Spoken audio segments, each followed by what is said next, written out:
अस्सलाम वालेकुम dear students, शाज़ी नूर आपसे मुखातिब है जी king way group of school से। आप सब कैसे हैं प्यारे बच्चे? यकीनन ठीक ठाक होंगे और काम को बहुत अच्छे से करे होंगे। बड़ा केयरफुली काम कीजिए प्यारे बच्चों, क्योंकि एग्ज़ाम्स होने वाले हैं। एग्ज़ाम्स आपके स्टार्ट हैं और उसके अकॉर्डिंग जो है वो अपना सिलेबस तैयार करें और कवर करें। जी स्टूडेंट्स, आज जो हमने काम करना है जी वो है उर्दू बी में स्टोरी नरेशन, यानी कि कहानी लिखना। ठीक है, इसके कहानी हमेशा जो है डियर्स वो लिखी जाती है पास्ट में, यानी कि माजी में कहानी लिखी जाती है, ऐसा हुआ था वगैरह। ठीक है, और उसमें कोई ना कोई अखलाकी सबक छुपा होता है। ठीक है, आज की स्टोरी में देखते हैं जी क्या अखलाकी सबक हमें मिलता है।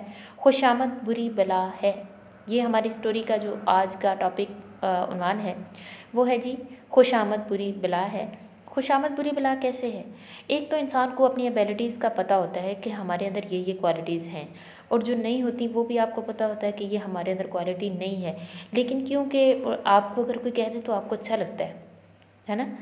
कि फॉर एग्ज़ाम्पल आम लोगों की आवाज़ जो है वो बहुत खूबसूरत आवाज़ नहीं होती। जैसे वो सिंगिंग करते हैं, अगर मैं सिंगिंग करूँ तो बड़ी अजीब सी आवाज़ है, वो सिर्फ अगर मैं सुनूँ तो मुझे तो लग रहा होगा कि अच्छी है, लेकिन अगर कोई दूसरे सुनेंगे तो वो उनको पता चलेगा कि कैसी आवाज़ है, और मुझे खुद भी पता होगा कि मैं बहुत अच्छा नहीं गा सकती।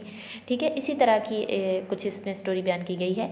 एक दफ़ा का जिक्र है, यानी कि एक दफ़ा एक लूमड़ भूखा था। वो खुराक की तलाश में इधर उधर गया, मगर उसे खाने को कुछ ना मिला। आखिरकार वो एक बाग में पहुंचा। वहाँ इसकी निगाह दरख्त पर बैठे हुए एक कौवे पर पड़ी। इसकी चोंच में पनीर का एक टुकड़ा था।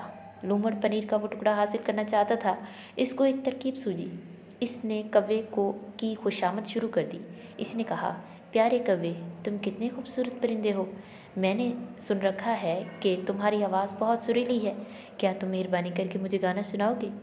कौवा बेवकूफ़ उसकी बातों में आ गया। अल्फाज सुनकर वो खुश हो गया और इसने चोंच खोली और काएँ काएँ की, और जैसे इसने मुंह खोला उसका पनीर का टुकड़ा जो है वो नीचे गिर गया। वो पनीर का टुकड़ा लूमड़ ने उठाया और वो भाग गया, खा गया। खुशामद जो है वो बुरी बला है, इससे नुकसान होता है, इससे बचिए। अपना बहुत सारा ख्याल रखिए। अल्लाह हाफ़िज़।